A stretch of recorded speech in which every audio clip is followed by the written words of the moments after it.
The wind screamed across the frozen plains of Montana Territory like a woman mourning her dead, and Josephine Lawson pressed her face against the rough-hewn barn door, watching 40 head of cattle disappear into the white fury of the worst blizzard she had witnessed in her 22 years of life.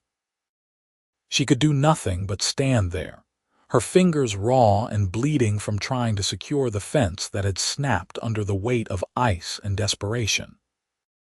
The cattle had scattered into the storm 3 hours ago, and she knew with a certainty that settled like lead in her stomach that she would never see them again. Those cattle represented everything she had worked for since her father died 2 years prior. Every dawn she had risen before the sun. Every night she had collapsed into bed with muscles screaming. The ranch outside of Helena was small, but it had been hers, truly hers, and now the blizzard of January 1884 had taken it all away. When the storm finally broke 36 hours later, Josephine walked out into a world transformed into a killing field of white. The snow reached past her knees in places, and the cold bit through her wool coat like it was made of paper. She searched for 2 full days, riding her mare through drifts that threatened to swallow them both, calling until her voice gave out.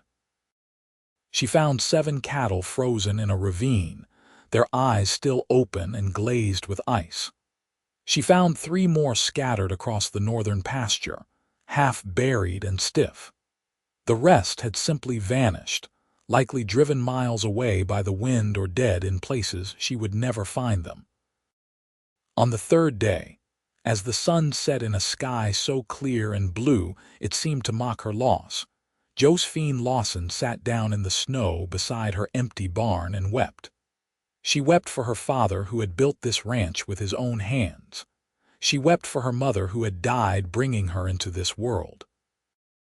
She wept for herself, and for the future that had just blown away on an Arctic wind. The tears froze on her cheeks almost as soon as they fell, and she did not bother to wipe them away. She did not hear the horse approach, did not register another living soul until a shadow fell across her, and a man's voice, rough but gentle, said, "Madam, you are going to freeze to death if you stay out here." Josephine looked up to see a cowboy sitting astride a paint horse, leading a string of cattle behind him.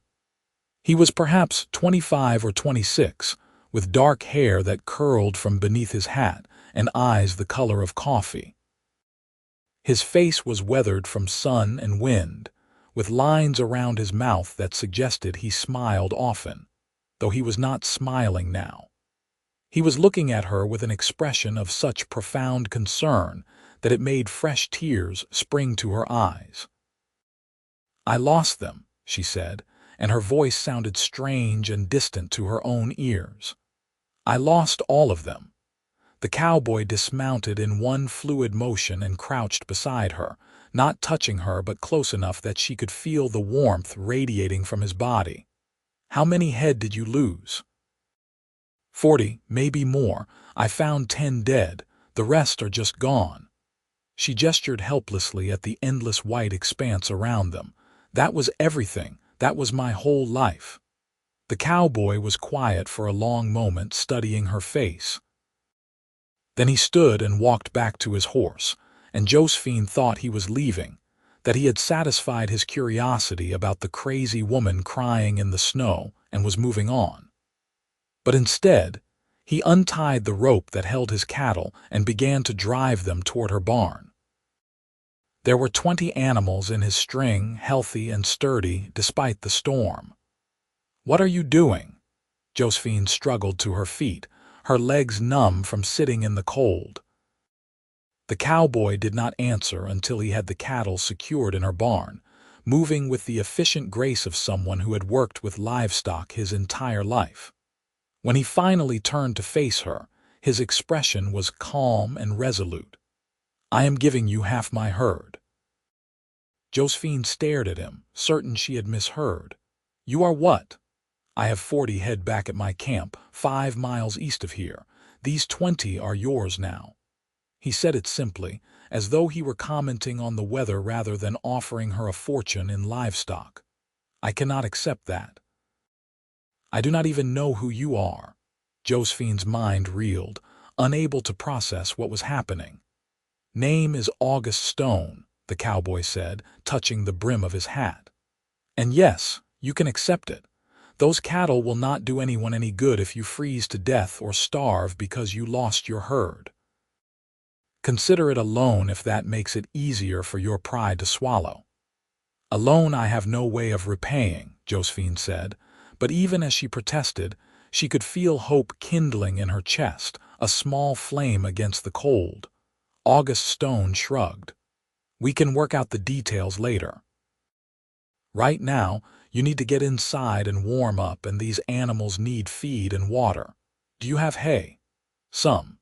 Maybe enough for a few weeks if I ration it.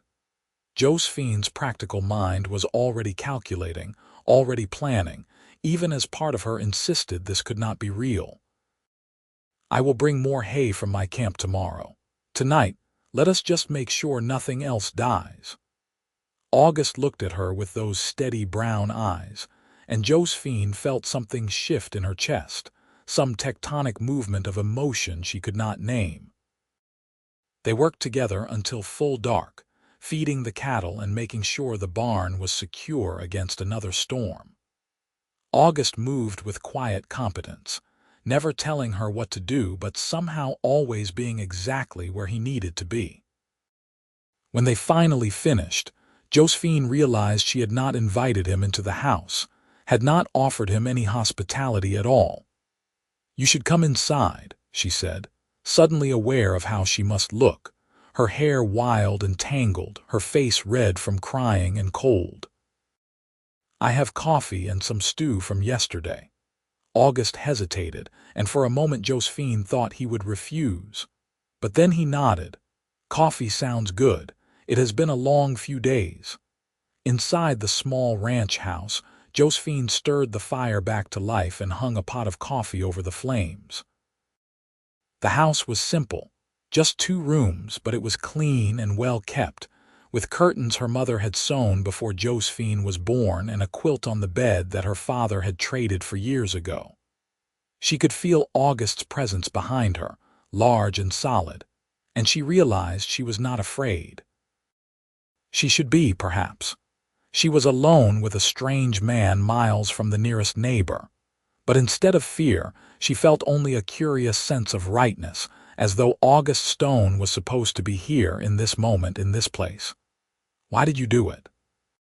She asked, keeping her back to him as she poured coffee into 2 tin cups. Give me your cattle, I mean. You do not know me. I could be anyone. You are someone who lost everything to the storm, August said. That is all I need to know. Josephine turned to face him, holding out one of the cups.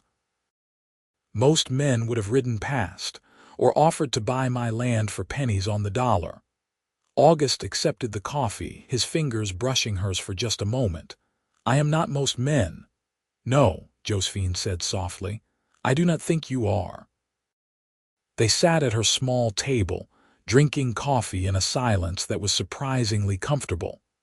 Outside, the wind had picked up again, rattling the windows, but inside the fire crackled and the coffee was hot and strong, and Josephine felt warmer than she had in days. Where are you from? She asked finally. I have not seen you around Helena before. Originally from Texas, August said, but I have been moving north for the past few years following work. I was planning to winter here and then maybe push on to Canada in the spring, but now I am thinking I might stay. Why the change of plans? August looked at her over the rim of his cup, and there was something in his eyes that made her breath catch. I found a reason to stay. Josephine felt heat rise to her cheeks that had nothing to do with the fire. She looked down at her own coffee, suddenly flustered. You said you have a camp 5 miles east. Is it just you, just me and 40 cattle? Well, 20 now. August smiled, and it transformed his whole face, making him look younger and somehow mischievous. I have been on my own since I was 17. My father died, and my mother remarried a man who did not want a nearly grown son underfoot. So I took my inheritance, such as it was, bought some cattle, and headed out to make my own way. That must have been hard, Josephine said, thinking of her own loneliness, the weight of running a ranch alone. It was, August acknowledged, but it taught me to rely on myself, and it taught me that the measure of a person is not what they have, but what they do when everything is taken away. Josephine thought about that, about how she had been ready to simply give up when she sat down in the snow. I was not very measured today. You were grieving, August said. That is different. Grief is not weakness. They talked long into the night, and Josephine learned that August Stone had worked on ranches from the Rio Grande to the Yellowstone, that he could break horses and track game and cook a passable meal over a campfire. He had seen the great herds of buffalo before they were hunted to near extinction, had weathered storms and droughts and stampedes. But mostly, she learned that he was kind, genuinely and deeply kind in a way that seemed rare in this hard country. When August finally rose to leave, promising to return the next day with hay, Josephine walked him to the door. On impulse, she reached out and touched his arm. "Thank you," she said. "I know I already said it, but I need you to understand. You saved my life today. Not just my ranch, but my actual life. I was ready to quit." August covered her hand with his own, his palm warm and calloused. "I am glad I came along when I did then. The world would be a poorer place without you in it, Josephine Lawson." The way he said her name, slowly and carefully as though he were tasting it, made something flutter in her stomach. She withdrew her hand reluctantly, already missing the contact. "Good night, August Stone." "Good night, Josie." No one had called her Josie since her father died, but she found she liked the sound of it in August's rough drawl. True to his word, August returned the next morning with 2 wagon loads of hay and a sack of grain.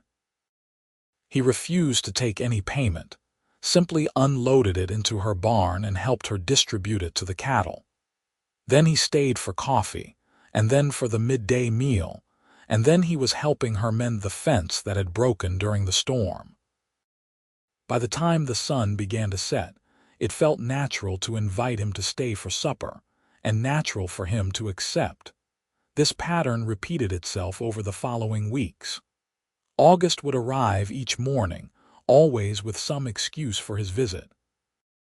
He was checking on the cattle, or he had shot a deer and thought she might want some venison, or he had been passing by and wondered if she needed help with any repairs. They would work together through the day, and then share a meal, and then talk by the fire until the stars wheeled overhead. Slowly, gradually, August began to bring his things to the ranch, until his camp 5 miles east sat empty and he was sleeping in the barn, insisting it was warmer than his tent and he did not want to impose on her space. Josephine knew she was falling in love with him. It was there in the way her heart lifted when she heard his horse in the yard, in the way she caught herself watching him work, admiring the strength in his shoulders and the gentleness in his hands. It was there in the way she lingered over cooking, wanting to make things he would enjoy, and in the way she started braiding her hair more carefully in the mornings. But she did not know if he felt the same, if his constant presence was simply kindness or something deeper. February brought more snow but no more blizzards, just a steady accumulation that blanketed the world in white.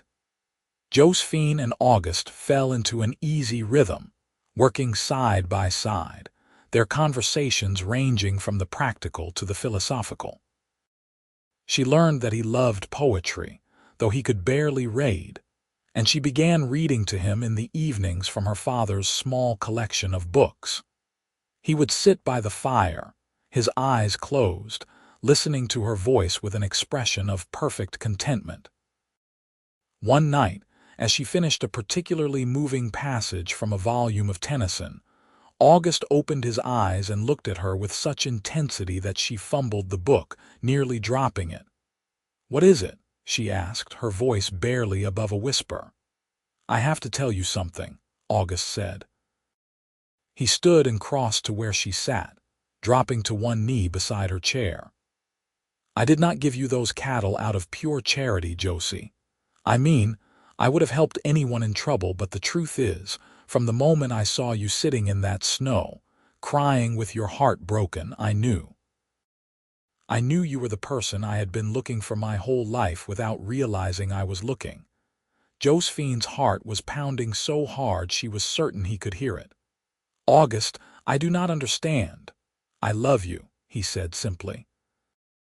"I have loved you since that first day, and I have been too afraid to say it because I did not want to presume. You have been through so much, lost so much, and I did not want you to feel obligated to me because I gave you some cattle. But I cannot keep pretending that I am just a friend helping out. Every time I ride up to this house, it feels like coming home. Every time I hear you laugh, it is like music. Every time you say my name, I want to pull you into my arms and never let go." Tears were streaming down Josephine's face, but this time they were tears of joy. "You foolish man," she said, her voice breaking. "I have been in love with you for weeks. I thought you were just being kind, that you saw me as some sort of charity case." August reached up and cupped her face in his hands, wiping away her tears with his thumbs. "You are not a charity case. You are the strongest, bravest, most beautiful woman I have ever known. And if you will have me, I want to spend the rest of my life proving that to you." "Yes," Josephine breathed. "Yes, I will have you. I will have you today and tomorrow and every day after that." August pulled her down to him, and their lips met in a kiss that was gentle at first, tentative, and then deeper, more passionate. Josephine felt like she was falling and flying at the same time, felt like every moment of her life had been leading to this. When they finally broke apart, both breathing hard, August rested his forehead against hers. "Marry me," he said. "I know it is fast. I know we have only known each other a few weeks, but I am certain, Josie. I am more certain of this than I have been of anything." "Yes," Josephine said again, laughing and crying at the same time. "Yes, I will marry you, August Stone." They were married 3 weeks later in Helena, in a simple ceremony at the small church on Main Street. Josephine wore her mother's wedding dress, carefully preserved in a cedar chest, and August bought a new suit that made him look uncomfortable but devastatingly handsome. They had no guests beyond the witnesses required by law, but as they stood before the minister and pledged their lives to each other, Josephine felt like the luckiest woman in the territory. The ride back to the ranch was magical, the winter sun bright on the snow, the air so cold it sparkled. August kept one arm around her the entire way, and Josephine leaned into his warmth, marveling at how her life had changed. 2 months ago she had been alone and hopeless, and now she was married to a man she loved beyond reason, a man who had given her everything and asked for nothing. That night, in the house that was now truly theirs, August carried her over the threshold and kissed her until she was dizzy. They made love slowly, tenderly, learning each other's bodies with reverent hands and whispered endearments. Afterward, as they lay tangled together beneath her grandmother's quilt, August traced idle patterns on her shoulder and told her again that he loved her, that he would always love her. "I cannot believe this is real," Josephine murmured, her head on his chest, listening to the steady beat of his heart. "Sometimes I think I am going to wake up and find I froze to death in that snowbank, and this is all just a beautiful dream." "It is real," August assured her, pressing a kiss to the top of her head. "I am real, and I am not going anywhere. We are going to build a life together, Josie. We are going to make this ranch thrive, and we are going to fill this house with love and laughter and maybe, if we are blessed, with children." "I would like that," Josephine said softly. "I would like that very much." Spring came late that year, But when it finally arrived, it brought a profusion of wildflowers and new calves. The cattle August had given Josephine thrived, and with both of them working the ranch, they were able to expand their herd and their ambitions. They built a new barn, larger and sturdier than the old one, and August broke 3 young horses to sell at market. Josephine started a garden, planting vegetables and herbs, and in the evenings they would sit on the porch they had built together and watch the sun set over the mountains. In June, Josephine realized she was pregnant. She told August one morning as they were working in the barn, simply blurting it out because she could not contain her joy any longer. August dropped the rake he was holding and swept her up in his arms, spinning her around until she was dizzy and laughing and begging him to put her down. "We are going to have a baby," he said wonderingly, his hand splaying across her still flat stomach. "We are going to be parents." "Are you happy?" Josephine asked, though she could see the answer in his eyes. "Happy does not even begin to cover it," August said. He kissed her deeply, then pulled back with a suddenly worried expression. "Should you be working like this? Should you be resting? What if you hurt yourself?" Josephine laughed at his concern, though she was touched by it. "I am pregnant, not made of glass. Women have been working while carrying babies since the beginning of time. I will be fine." But August fretted anyway, constantly trying to take on more of the heavy work, insisting she sit down whenever possible. It drove Josephine half crazy, but it also made her love him even more, knowing that he cared so deeply. The pregnancy progressed smoothly through the summer and into the fall. As Josephine's belly swelled, August would sit with her in the evenings, his hand on her stomach, marveling at every kick and movement. He talked to the baby constantly, telling it stories about the ranch and promising to teach it to ride and rope and work cattle. "What if it is a girl?" Josephine asked one night, amused by his assumptions. "Then I will teach her to ride and rope and work cattle," August said without hesitation. "Girls should know how to take care of themselves. You are proof of that." In January, exactly 1 year after the blizzard that had changed both their lives, Josephine went into labor. The midwife from Helena had been staying with them for the past week, waiting for the baby to come, and she took charge with calm efficiency. August was banished to the barn, too anxious to be of any use, and Josephine labored through the night with the midwife coaching her. Just before dawn, as the sky was beginning to lighten in the east, Josephine gave one final push, and their son came into the world, squalling and red-faced and perfect. The midwife cleaned him up and placed him in Josephine's arms, and she looked down at the tiny face and felt her heart expand in ways she had not known were possible. "Someone needs to get your husband before he wears a hole in the barn floor," the midwife said with a smile. August came running when called, bursting into the room with wild eyes and disheveled hair. But when he saw Josephine sitting up in bed, tired but glowing, holding their son, he stopped dead in his tracks. "Come meet your son," Josephine said softly. August approached slowly, almost reverently, and when he took the baby in his arms, Josephine saw tears streaming down his face. "He is perfect," August whispered. "He is absolutely perfect." They named him William after Josephine's father, and he thrived from the very start. He was a happy baby, quick to smile and rarely fussy, and both Josephine and August doted on him shamelessly. August would carry William around the ranch while he worked, narrating everything he did, and Josephine would watch them with a fullness in her chest that bordered on painful. The years passed in a blur of happiness and hard work. They expanded the ranch, buying neighboring land when it became available, and their herd grew to over 200 head. William learned to walk and then to run, always underfoot, always asking questions. When he was 3, Josephine became pregnant again, and this time they welcomed a daughter they named Abigail, with her mother's dark hair and her father's brown eyes. Life was not without its challenges. There were years when the winter was harsh and the loss of cattle was significant. There were years when drought shriveled the grass, and they had to drive the herd to higher pastures.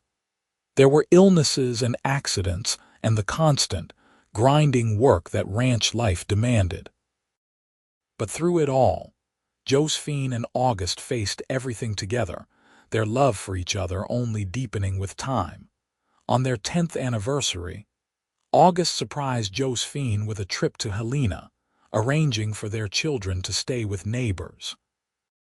They spent 2 days in town, staying at the fanciest hotel, eating in restaurants and walking hand in hand through the streets like they had when they were first married. On the second night, as they lay in the unfamiliar hotel bed, August pulled out a small box. "I never gave you a proper engagement ring," he said. "I was too poor back then and everything happened so fast, but I have been saving, and I wanted you to have this." Inside the box was a simple gold band with a small diamond, nothing extravagant but clearly chosen with care.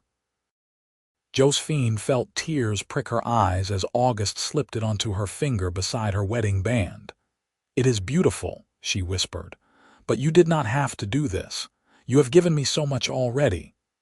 "You saved my life as much as I saved yours," August said. "Before I met you, I was just drifting, going through the motions. You gave me a purpose, a home, a family. You gave me everything that matters." Josephine kissed him then, pouring all her love and gratitude into it. "We saved each other," she said when they finally parted. "That is what we do. We save each other." As the years continued to pass, their family grew. They had 2 more children, another son named Joseph and a daughter named Margaret. The ranch prospered, becoming one of the most successful in the territory. William grew into a tall, serious young man who loved the land as much as his parents did. Abigail was wild and fearless, always getting into mischief but with a heart of gold. Joseph was quiet and thoughtful, preferring books to cattle work but still pulling his weight. And Margaret, the baby, was the darling of them all, spoiled by her older siblings and doted on by her parents. August's hair began to gray at the temples, and lines deepened around his eyes, but to Josephine, he was as handsome as the day she first saw him sitting on his paint horse, looking down at her with concern in his eyes. Her own face showed the marks of time and weather, but August told her constantly that she grew more beautiful with each passing year, and the way he looked at her made her believe it. They would sit on their porch in the evenings, watching their children play in the yard, and sometimes Josephine would think back to that terrible blizzard, to the moment when she thought she had lost everything. It seemed like another lifetime, like it had happened to a different person. That frightened, desperate girl who had sat weeping in the snow could never have imagined this life, this abundance of love and joy. "What are you thinking about?" August would ask, noticing her faraway expression. "I am thinking about how lucky I am," Josephine would say. "How close I came to losing everything, and how you appeared like an answer to a prayer I did not know how to say." "I was the lucky one," August would insist, taking her hand.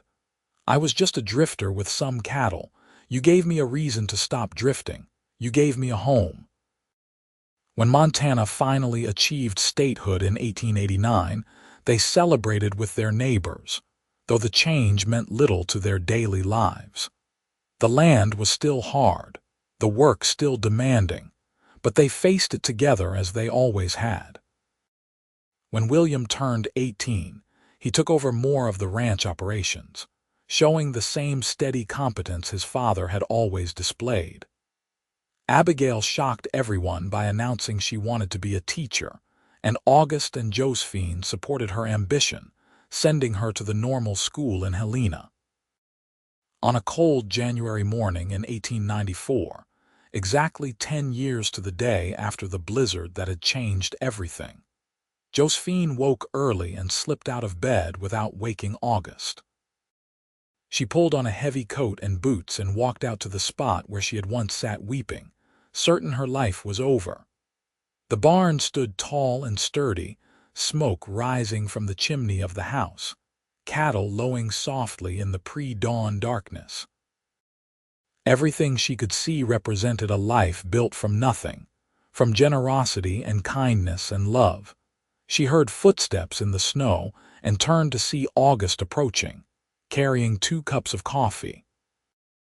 He handed her one without a word, and they stood together, looking out over their land as the sky began to lighten in the east. "You ever regret it?" Josephine asked. "Giving away half your herd to a stranger?" August was quiet for a moment, sipping his coffee.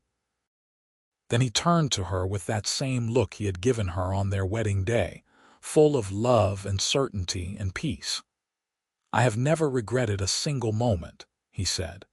"Giving you those cattle was the best decision I ever made. It brought me you and William and Abigail and Joseph and Margaret. It brought me this life, this home.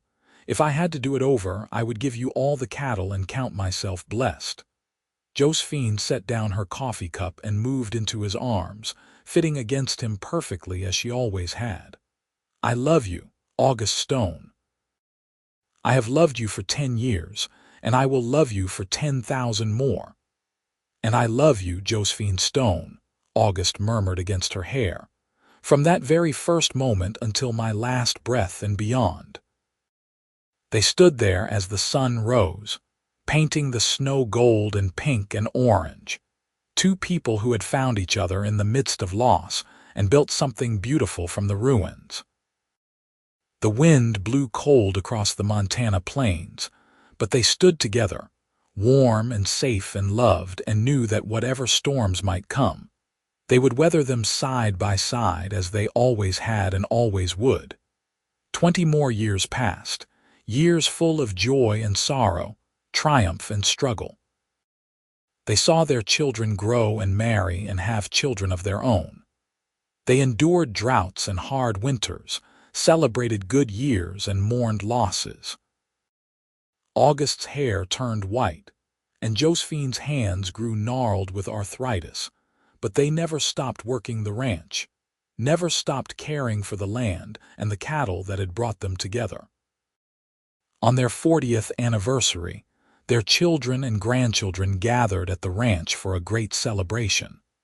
The house they had built was full of laughter and music, 4 generations of family coming together to honor the love that had started it all. William, now a middle-aged man with children of his own, stood to make a toast. "40 years ago," he said, his voice carrying across the crowded room, "our father saw a woman in trouble and gave her half of everything he owned, asking nothing in return. That act of generosity changed not just 2 lives, but dozens. Everyone in this room exists because a cowboy named August Stone chose kindness over self-interest, chose love over fear. So here is to our parents, who showed us all what it means to be truly good." The room erupted in cheers and applause, and Josephine looked at August through happy tears. He squeezed her hand, that same strong, gentle grip she had known for 4 decades, and smiled at her. "Best decision I ever made," he whispered, just for her. "Best thing that ever happened to me," she whispered back. They lived to see their 50th anniversary, a milestone reached by few couples in those hard times. The ranch had been officially turned over to William and his family by then, though August and Josephine still lived in the house they had shared for so long. They spent their days sitting on the porch, watching their great-grandchildren play, telling stories about the old days to anyone who would listen. Josephine's favorite story to tell was about the blizzard, about the day she lost everything, and a stranger gave her half of his herd and asked nothing in return. She would describe August sitting on his paint horse, looking down at her with those steady brown eyes, and how she had known even then, in the depths of her despair, that he was someone special. August's favorite story to tell was about their wedding day, about how Josephine had looked in her mother's dress, more beautiful than any sunrise he had ever seen. He would describe how his hands had shaken as he slipped the ring on her finger, how he had been terrified and exhilarated all at once, knowing he was binding his life to hers forever. The children and grandchildren would listen to these stories, even though they had heard them dozens of times before, because there was something magical in the telling, something that made them believe in love and kindness and the possibility of happy endings. When August finally passed away at the age of 83, it was quietly in his sleep with Josephine beside him. She woke to find him cold, his hand still clasped in hers, a peaceful expression on his beloved face. The grief was crushing, a physical pain that made her gasp for breath, but even in her sorrow she was grateful. Grateful for the 51 years they had shared, grateful for the life they had built, grateful that he had gone gently without suffering. At his funeral, the church in Helena was packed to overflowing. August had touched countless lives with his quiet generosity and steady goodness, and people came from all over the state to pay their respects. Josephine sat in the front pew, surrounded by her children and grandchildren and great-grandchildren, and listened as person after person stood to speak about what August Stone had meant to them. "He gave me my first job when no one else would hire me," one young man said. "He helped us when we lost our barn to a fire," an older couple testified. "He taught me that a man's worth is measured not by what he has, but by what he gives away," William said, his voice breaking. When it was Josephine's turn to speak, she stood slowly, leaning on her cane, and looked out at the sea of faces. "My husband was the best man I have ever known," she said simply. "He saved my life 51 years ago, not just by giving me cattle, but by giving me hope when I had none. He showed me that kindness is not weakness, that generosity is not foolishness, that love is the only thing that truly matters in this world. I am grateful for every single day I had with him, and I know that when my time comes, he will be waiting for me, probably complaining that I took too long." A ripple of gentle laughter went through the church, because everyone knew it was true. Everyone knew that August and Josephine were two halves of one whole, and that they belonged together. Josephine lived 3 more years after August died, years she spent mostly on the porch of the ranch house, watching the changing seasons and thinking about her long, full life. Her children visited often, worried about her living alone, but she assured them she was fine. She was not alone, not really. August was with her in every corner of the house, in every memory, in every beat of her heart. On a cold January morning, 67 years to the day after the blizzard that had changed everything, Josephine woke feeling different. She knew, with a certainty that came from deep within, that today would be her last day. She was not afraid. Instead, she felt peaceful, ready. She dressed carefully in her favorite dress, the blue one August had always loved, and walked slowly out to the spot where she had once sat weeping in the snow. The ranch stretched out before her, prosperous and thriving, home to 4 generations of her family. The barn stood solid and strong. Smoke rose from the chimney of the house. Cattle grazed in the distance. Everything she saw was a testament to what could be built from love and generosity. As the sun rose, painting the snow in shades of gold and pink, Josephine felt a presence beside her. She turned, and there was August, young and strong as he had been that first day, sitting on his paint horse, looking down at her with love in his eyes. "Ready to go home?" he asked, extending his hand. "Yes," Josephine said, taking his hand and feeling the strength flow back into her old body, feeling herself become young again. "I am ready." They rode off together into the sunrise, two souls reunited, heading toward whatever came next, together as they had always been and always would be. Behind them, in the ranch house, Josephine's body was found peacefully in her chair on the porch, a smile on her face, finally at rest. Her funeral was even larger than August's had been, because Josephine Stone had lived long enough to become a legend in Montana, the woman who had built an empire from 20 head of cattle and a cowboy's kindness. But more than that, she was remembered for the love story she had shared with August, a love that had inspired generations and proved that even in the hardest times, in the harshest land, goodness and generosity could flourish. William stood at her graveside, now an old man himself, and told the story one final time. The story of the blizzard, of his mother weeping in the snow, of his father giving away half of everything he owned and asking nothing in return. He told of how they had built a life together, how their love had grown and deepened over 51 years of marriage, how they had raised a family and prospered not through luck, but through hard work and devotion to each other. "They showed us all how to live," William said, his voice carrying across the cemetery. "They showed us that the greatest wealth is not measured in cattle or land, but in love freely given and gratefully received. They showed us that kindness is never wasted, that generosity is always rewarded, and that true love, real love, can weather any storm." As Josephine was laid to rest beside August, their grave overlooking the ranch they had built together, the family gathered around and someone began to sing. It was a hymn August and Josephine had loved, one about going home and being reunited with loved ones. The voices rose together, strong and clear, a celebration of two lives well lived and a love that would echo through generations. Years later, the story of August and Josephine Stone would still be told in Montana, passed down from parents to children, a reminder of what was possible when one person chose kindness in a moment of darkness.